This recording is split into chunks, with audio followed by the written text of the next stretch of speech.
कहानी की शुरुआत ब्राजील के रियो डी जेनेरियो के जीवन जंगलों से होती है, जहां चारों ओर संगीत और रंग बिरंगे पंछियों का मनमोहक नाच दिखाई देता है। इसी बीच एक नन्हा नीला मैकॉ, जो अभी उड़ना भी नहीं जानता, सबकी मस्ती देखकर खुश होता है और संगीत की ताल पर थिरकने की कोशिश करता है। अचानक शिकारियों का एक दल उन मासूम पंछियों पर जाल डाल देता है और उन्हें कैद कर लेता है। इन पंछियों को एक ट्रक में भरकर तस्करी के लिए दूर देश भेज दिया जाता है। सफर के दौरान अमेरिका के मिनेसोटा की बर्फीली सड़कों पर ट्रक का संतुलन बिगड़ता है और एक बॉक्स सड़क पर गिर जाता है। उस बॉक्स के अंदर वही नन्हा नीला तोता डरा सहमा बैठा होता है।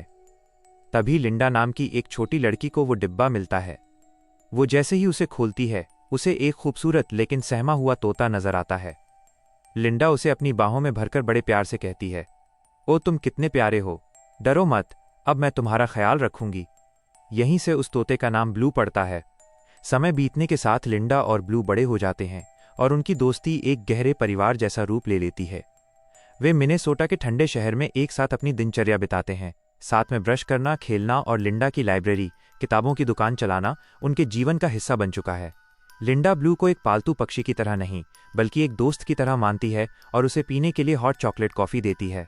इसी बीच खिड़की के बाहर बैठे जंगली पक्षी ब्लू का मजाक उड़ाते हैं।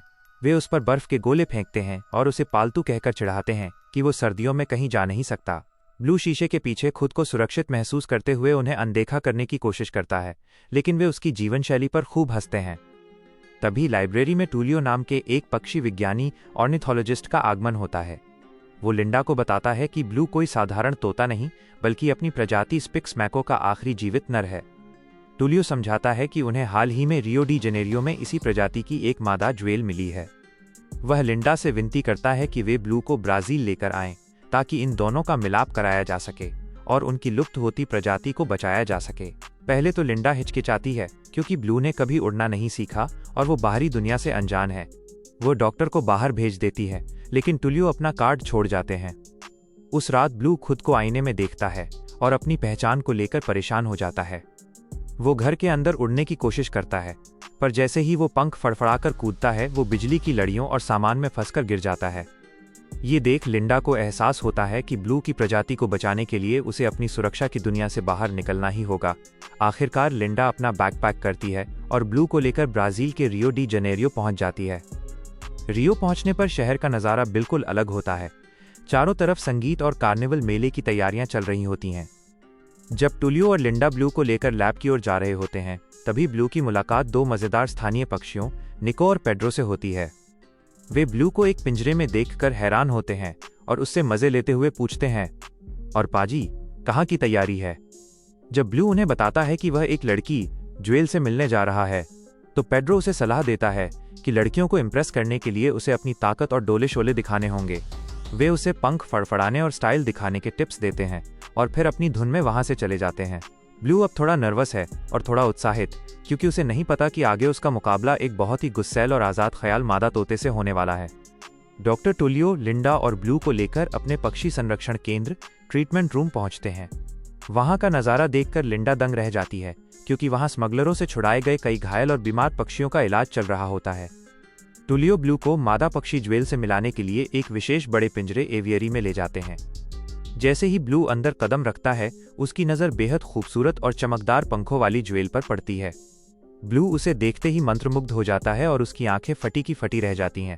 लेकिन ज्वेल, जो जंगल की आज़ाद आबोहवा में पली बढ़ी है, उसे एक घुसपैठिया समझ बैठती है। वह तुरंत ब्लू पर हमला कर देती है और उसे दबोच लेती है।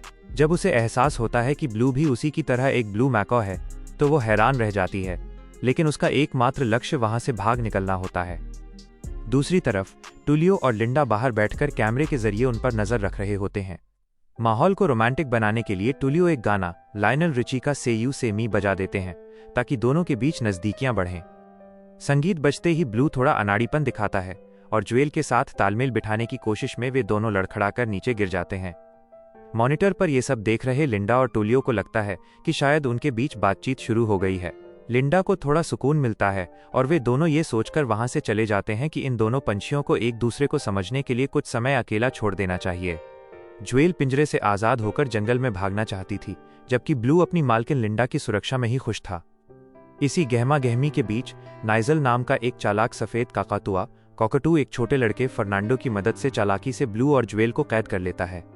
दूसरी तरफ लिंडा और पक्षी विशेषज्ञ टुलियो एक रेस्टोरेंट में खाना खा रहे होते हैं। तभी उन्हें खबर मिलती है कि ब्लू और ज्वेल गायब हैं।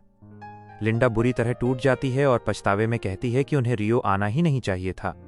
वहीं लैब का सुरक्षा गार्ड उन्हें बताता है कि एक सफेद तोते ने उस पर हमला कर उसे बेहोश कर दिया था। इधर फर्नांडो उन दोनों को मार्शल नाम के एक कुख्यात तस्कर स्मगलर के पास ले जाता है। जब मार्शल पिंजरा खोलता है तो ब्लू और ज्वेल बचने के लिए मरने का नाटक करते हैं।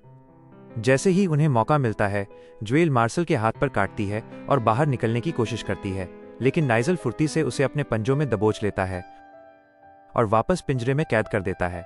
स्मगलर मार्शल फर्नांडो को आदेश देता है कि वो ब्लू और ज्वेल को एक कमरे में ले जाए जहां पहले से ही कई दुर्लभ पक्षियों को कैद करके रखा गया था। फर्नांडो, जो अपनी गरीबी के कारण यह काम कर रहा था, उदास मन से उन्हें वहां छोड़ देता है। फर्नांडो का अपना कोई नहीं था, इसलिए वो छत पर जाकर अकेला सो जाता है। कमरे के अंदर ज्वेल बाहर निकलने के लिए बेताब होकर पिंजरे पर वार करती है, लेकिन ब्लू अपनी सूझबूझ से पिंजरे का दरवाजा खोल देता है। ज्वेल जैसे ही उड़कर भागने की कोशिश करती है, वो धड़ाम से नीचे गिर जाती है क्योंकि उसका पैर एक चेन के जरिए ब्लू के पैर से बंधा हुआ था। सबसे बड़ी मुसीबत ये थी कि ब्लू को उड़ना नहीं आता था। दोनों मजबूरन पैदल ही भागने लगते हैं। मार्शल के आदमी और चालाक नाइजल उनका पीछा शुरू कर देते हैं। रियो की तंग गलियों और घरों की छतों से होते हुए ब्लू और ज्वेल जान बचाकर भागते हैं। इसी भाग दौड़ के दौरान पीछा कर रहा नाइजल बिजली के एक खंभे लाइट पोल से बुरी तरह टकरा जाता है और बिजली के झटके की वजह से बेहोश होकर गिर पड़ता है। तस्करों के चंगुल से भागने के बाद ब्लू और ज्वेल शहर के पास के एक घने जंगल में पहुंच जाते हैं। चूंकि ब्लू को उड़ना नहीं आता था और वो हमेशा इंसानों के बीच रहा था, इसलिए वो जंगल के माहौल से बहुत डरा हुआ था। रात बिताने के लिए वे दोनों एक पेड़ के ऊंचे खोखले हिस्से ट्री हॉलो में चढ़ जाते हैं। वहां ज्वेल उसे उड़ान का महत्व समझाते हुए कहती है, पक्षी उड़ने के लिए ही बने हैं। उड़ना ही असली आज़ादी है जो हमें जमीन से आसमान तक जोड़ती है। इसके बाद दोनों वहीं सो जाते हैं। अगली सुबह लिंडा और टुलियो रियो की गलियों में ब्लू को पागलों की तरह ढूंढ रहे होते हैं। तभी उस बच्चे फर्नांडो को ब्लू और ज्वेल का लापता मिसिंग वाला पोस्टर मिलता है। अपनी गलती का एहसास होने पर वो लिंडा के पास जाता है और सच बता देता है कि उसके पक्षी तस्करों के पास कैद हैं। फर्नांडो उन्हें उन तस्करों के ठिकाने तक ले जाने का वादा करता है। वहीं दूसरी ओर स्मगलर मार्शल बहुत गुस्से में है क्योंकि उसे पक्षियों की डिलीवरी कल तक ही करनी थी और अब समय कम बचा है। वो अपने सबसे खतरनाक साथी नाइजल को आदेश देता है कि वो किसी भी कीमत पर ब्लू और ज्वेल को ढूंढकर वापस लाए। जंगल में ब्लू और ज्वेल अपनी चैन को तोड़ने की नाकाम कोशिश कर रहे होते हैं।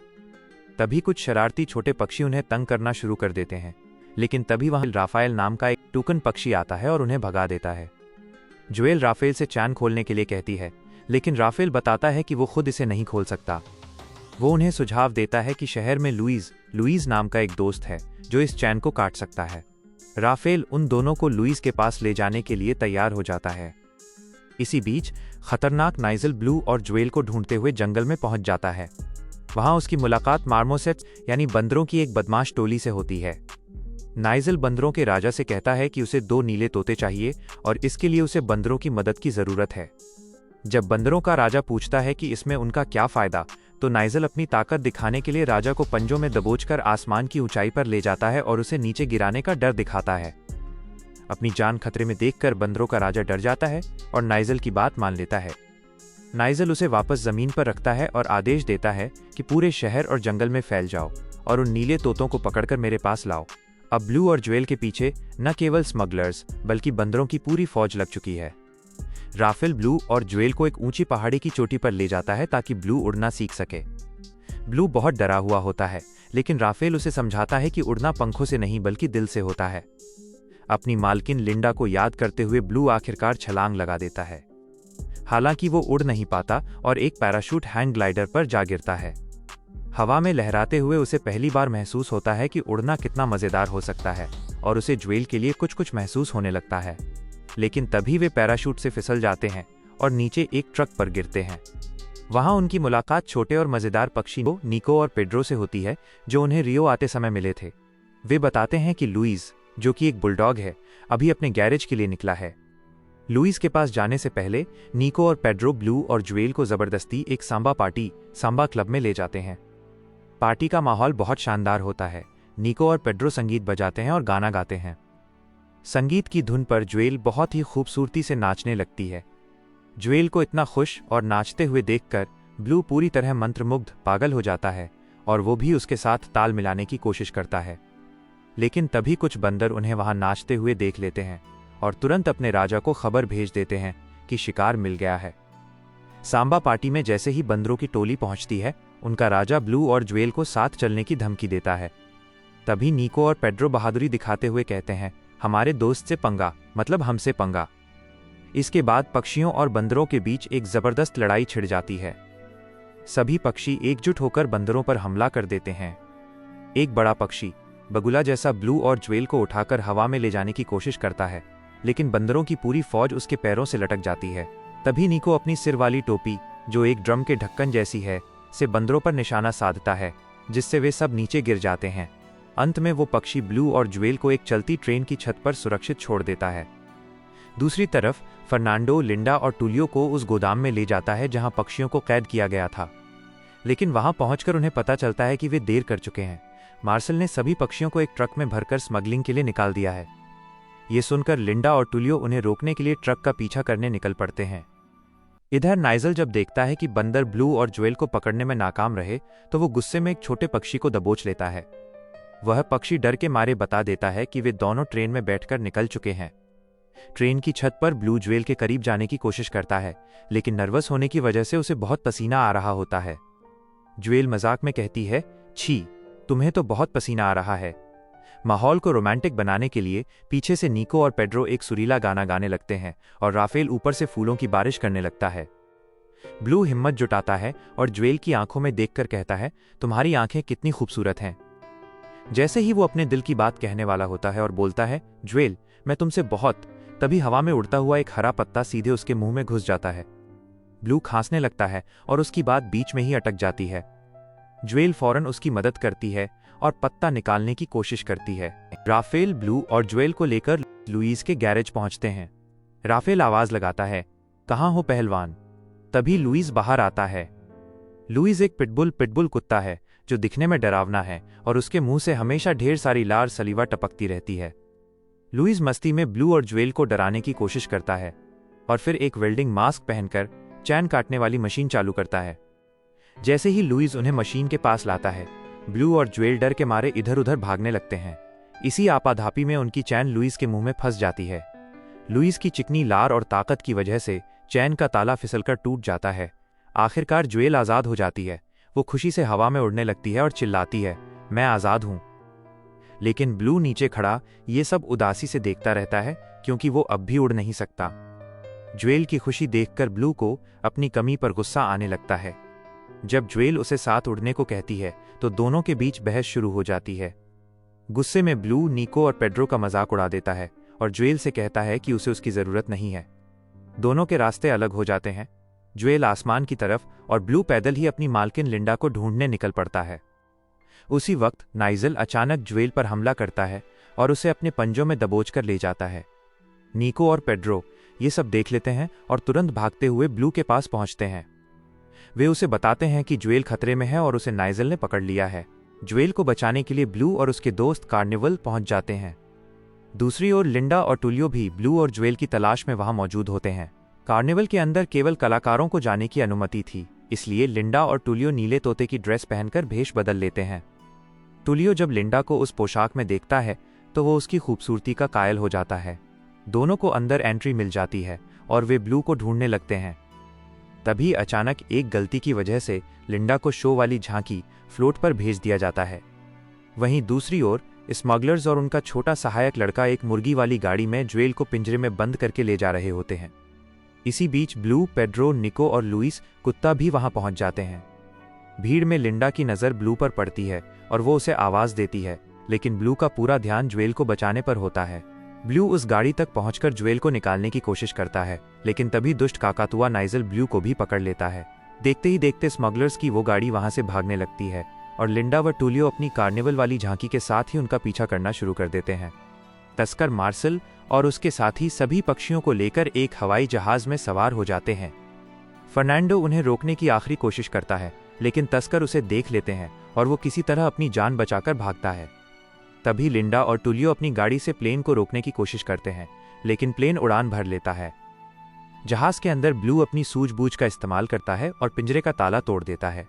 वो ज्वेल और बाकी सभी पक्षियों को आजाद कर देता है। ब्लू प्लेन का पिछला दरवाजा खोलता है और सभी पक्षी खुशी खुशी बाहर उड़ जाते हैं। लेकिन ज्वेल का पंख घायल होने के कारण वो उड़ नहीं पाती और ब्लू को तो उड़ना आता ही नहीं था। तभी वहां नाइजल हमला कर देता है। ब्लू चालाकी से आग बुझाने वाले सिलेंडर फायर एक्सटिंग्विशर का पाइप खींचकर नाइजल की ओर कर देता है। नाइजल गैस के दबाव के साथ उड़कर प्लेन के इंजन से टकरा जाता है और तस्कर मार्शल अपने साथियों के साथ पैराशूट लेकर प्लेन से कूद जाते हैं। प्लेन क्रैश होने वाला होता है। ज्वेल नीचे गिरती है और उसे बचाने के लिए ब्लू भी बिना सोचे समझे आसमान से छलांग लगा देता है। गिरते वक्त ब्लू ज्वेल को पकड़ लेता है और अपने प्यार का इजहार करता है। वे दोनों एक दूसरे को चूमते और इसी पल के एहसास से ब्लू के अंदर का डर खत्म हो जाता है। वो अचानक अपने पंख फड़फड़ाता है और उड़ना सीख जाता है। वो ज्वेल को अपनी बाहों में सुरक्षित थामकर आसमान में तैरने लगता है। नीचे जमीन पर लिंडा और टुलियो दुखी होकर बैठे होते हैं। तभी फर्नांडो उन्हें आसमान में उड़ते हुए ब्लू और ज्वेल को दिखाता है। लिंडा की खुशी का ठिकाना नहीं रहता। टुलियो घायल ज्वेल का इलाज करता है और कुछ ही दिनों में वो पूरी तरह ठीक हो जाती है। अंत में ब्लू और ज्वेल जंगल में आजादी से उड़ते हैं और दूसरी तरफ लिंडा, टुलियो और फर्नांडो एक परिवार की तरह साथ रहने लगते हैं।